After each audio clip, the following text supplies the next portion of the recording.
Greetings, everybody. Zero Yeti here. It's been a while since I've done a review, like a replica review on this channel, but I got some stuff from Fossil Crate that I thought would be neat to do a review on. I also might start wearing this shirt in every one of these videos because it just kind of fits the vibe with Lamb for Time. It's blocked by my beard most of the time, however. I apologize for the poor video quality. I'm recording this via the webcam on my laptop, and this laptop's several years old, and I didn't really buy it with the webcam specs in mind. It wasn't really in the forefront of why I was buying the computer. But yeah, let's go ahead and get into it. So the the replicas I'm reviewing today are the Day the Dinosaurs Died Fossil Crate from Fossil Crate, which includes some Ankylosaurus scoots, some Pachycephalosaurus claw, a Thescelosaurus claw, and everyone's favorite tooth taxon, a Troodon claw, not a tooth, which is kind of weird. That's all Troodon is technically known from. All other remains of Troodon are from species that may not have been, like remains that may not have been Troodon. But, tooth taxon never die. Let's start with smallest to largest. So here we got Thescelosaurus neglectus. I'll go ahead and show you this. And it comes with a decent amount of cool information. Let's open them up. All of these are like decent replicas. Kind of honestly a lot better than the Dr. I believe it was Stevens that I previously reviewed. Although these are quite a bit more expensive. So we got the Thescelosaurus neglectus. This is a toe claw. We got some interesting detail on both sides. I don't know if you can really pick that up on the camera, but it measures about an inch long. So, and I like fossil crates because they all come with a little bit of card, like some information and a lot of beautiful art. I can't really get this out of the bag, but, and this is, I should probably open these before I do the video. This is just a fossil card that I make for each of the fossils in my collection, and all the replicas as well in my collection. So I got Thescelosaurus neglectus, and it's got some information like how to pronounce it. So Thescelosaurus, so not Thescelosaurus, I guess. Named for a near complete skeleton that had been forgotten about in a fossil collection. And it was from the late Cretaceous, 78 to 76 million years ago in West North America. That's the common theme with all of this crate is all of these were some of the last non-avian dinosaurs to ever exist, and they all basically lived in North America. And this one says, this toe claw is from Thescelosaurus, which was a bipedal, lightly built, fast-running herbivore that lived alongside Tyrannosaurus. It is known from nearly complete specimens, including the skull. The fossilized heart of one of these was thought to have been recovered in 2000. Future studies showed that it was actually a concretion. And there's some disclaimer warning stuff on it. But aside from just the little information card, which is fairly typical for most replicas, Fossil Crates also gives you a full-size sheet of information, which I thought was really neat. It's got some beautiful art on it. And speaking of art, we also got a lovely portrait of the animal. How it would have looked like in life. Some of these they're not all the same artist, but one of these is for each of the animals. But yeah, it's a neat little ornithomimid, I believe. I could be wrong. It might have been a... You know what? I can actually look that up right now, because why not? So let's see. Was Thescelosaurus a ornithopod or a theropod? Or, I don't know, could have been a weird late surviving sauropodomorph. I don't know. They thought Therizinosaurus was it for a while. Thescelosaurus. Neo-Ornithischian dinosaurs. Okay, so it was in the Ornithopoda group. And then, yeah, late Cretaceous. It was cysticlade of Ornithischia. Okay. Yep. Let's go ahead and move on to the, oh, sorry, I bumped the mic. Let's go ahead and move on to the next one. Where we got Troodon. I previously mentioned that Troodon may or may not have existed. I'm in the camp that I like Troodon enough to say that, yeah, it probably existed. But there's a lot in the camp that say, no, it was. And here's I'm trying to get a good view for you real fast. It's got some nice red in the groove that I think is a nice detail. But many are in the camp that any Troodon remains we've found belong to either Stenonychosaurus or Latinivatrix or Pectinodon. And that's what you get when you try and name an entire species off of a single tooth. But, you know, it was the 1850s, I believe, yeah, 1855, when the first remains were discovered. Well, the remain was discovered. But yeah, so go ahead and let's get this. This is a toe claw again. With the exception of the screw, I think these are all claws. I think this has got to measure in at, a little over 2 inches, almost 2.5. So, I'm sorry. I'm bad at this. Yeah, you can see, it's a little over 2 inches. A little over 2 inches. There we go. But all in all, I really like the detail of this one. It's, compared to the Dr. Steve Hunter's ones, they're a lot. It's like day and night. Then again, I mentioned you get a little bit more, you have to pay a little bit more for this. So, Troodon formosus, toe claw, pronounced Troedon formosus, means wounding tooth, full of shape, named from a single unique tooth, lived in late Cretaceous around 66 million years ago. This toe claw is believed to be from a Troodon, a bird-like theropod dinosaur that lived in the late Cretaceous period of western North America and was possibly one of the more intelligent dinosaurs. Troodon had a killing claw and a bird-like foot. This claw may have ultimately been shown to belong to Stenonychosaurus. So, Troodon's definitely the one that the public has heard more about, but I know a lot of people are leaning towards, oh, it was actually, you know, Stenonychosaurus. And I have the fossil card that I wanted to show you with this. One second. This is the one that I made for it. I decided to go with Troodon as well, because that's what it's called when I bought it. So, and people give me shit for it. I don't know, maybe if enough people complain, I'll change to like Stenonychosaurus. But, and then of course we got art for it, which is really nice in this case. I really like this one. Can you see it? Yeah, you're seeing my screen and the reflection. I apologize for that. And then we got a whole big fact card, which is also really nice. Quite like this. But yeah, so that's Troodon. I'll move that over here. Just neatly stack these over here. Next up is Pachycephalosaurus, which I hope to one day get a skull from, because, you know, that's the most famous part of the animal, but I'll sell it for a toe claw for now. I believe that Fossil Crates actually sells a scaled skull of Pachycephalosaurus. But here we go, we got a Pachycephalosaurus toe claw again.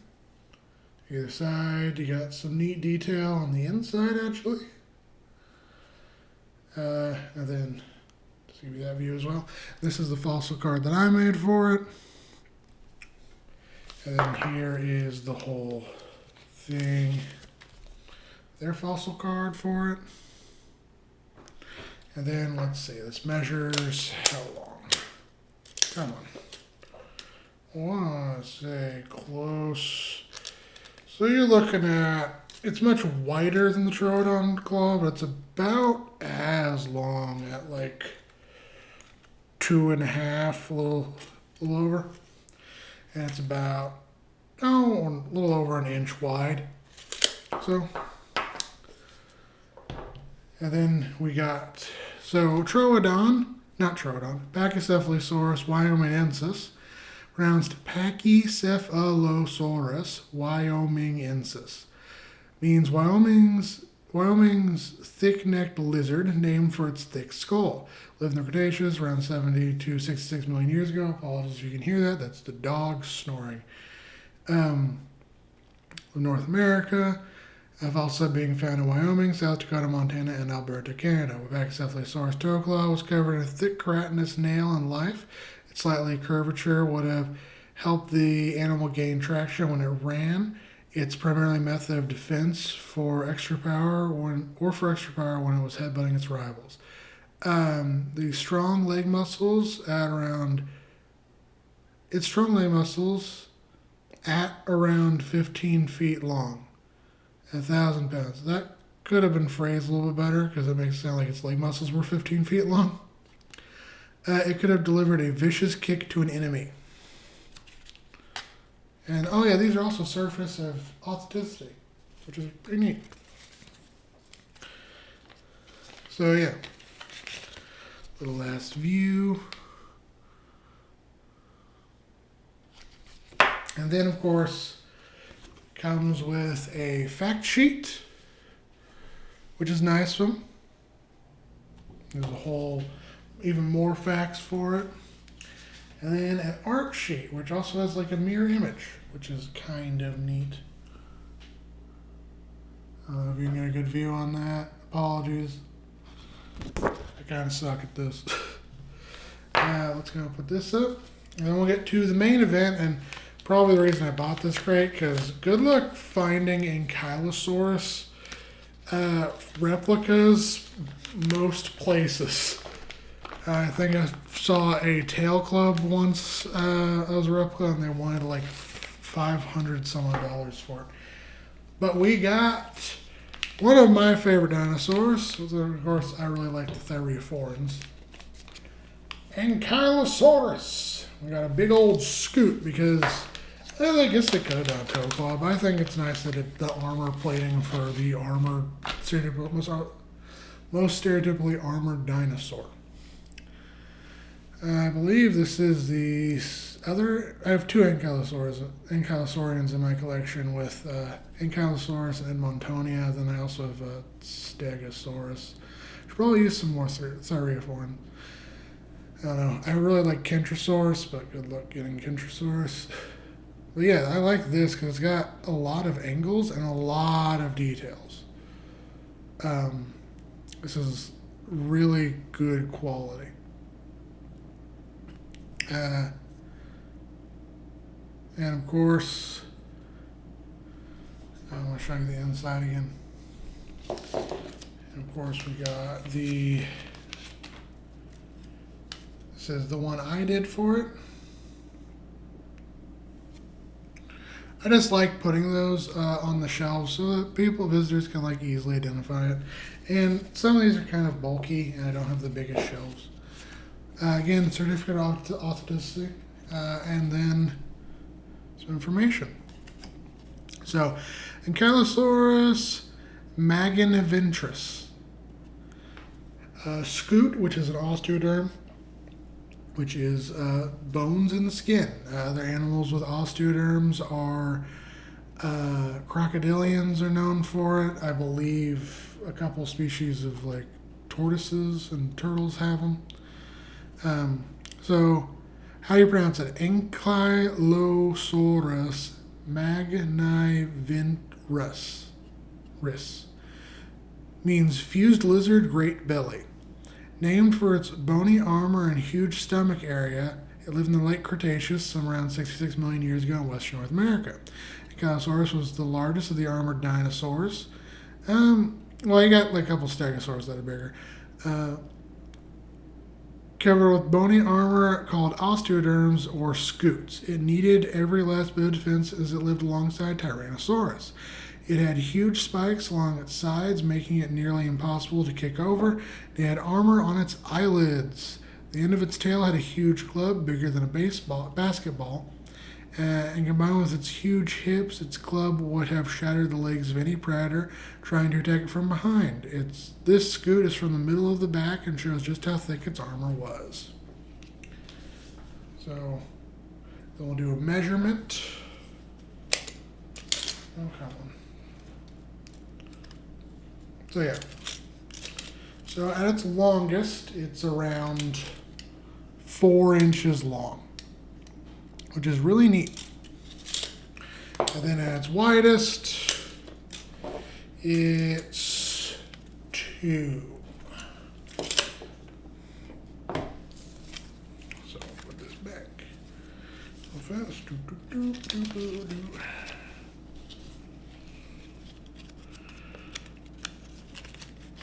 And then of course, we got, and I'll put this in the bag, I'm an idiot.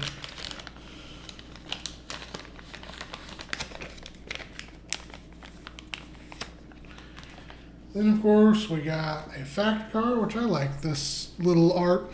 He's a little derpy, but I like derpy things. And Dinosaurs. And then we got some pretty cool art.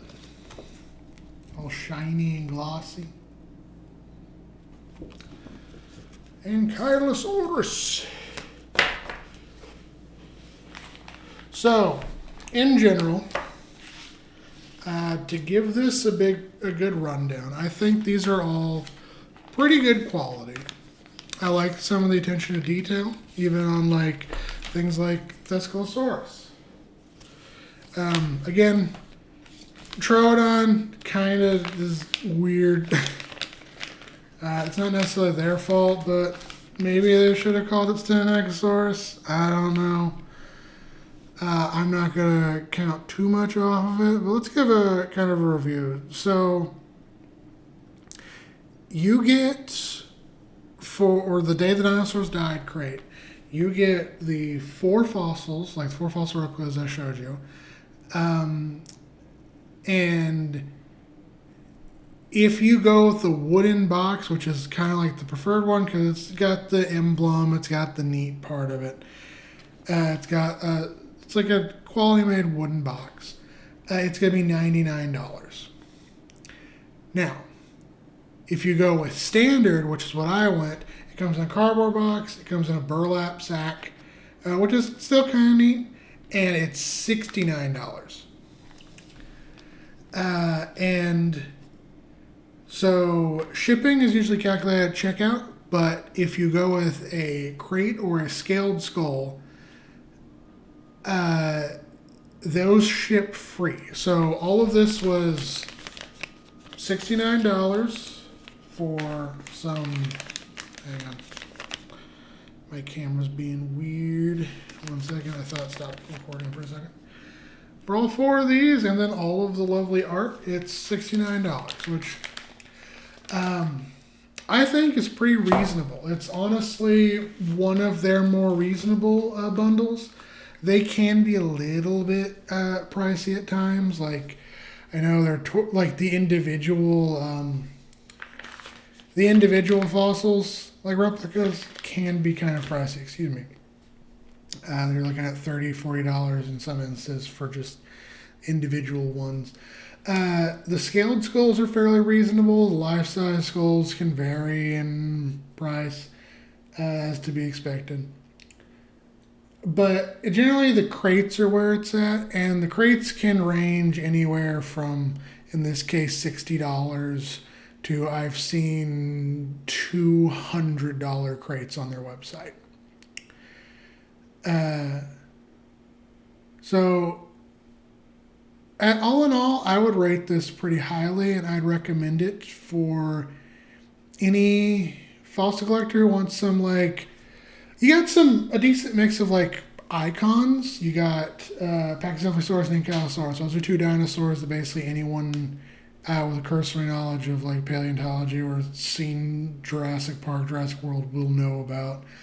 Troodon's somewhat well known, and then you also have Thescosaurus, which, like, personally, I didn't even never really heard of Thescosaurus outside of maybe reading in a few dinosaur books before I got the fossil.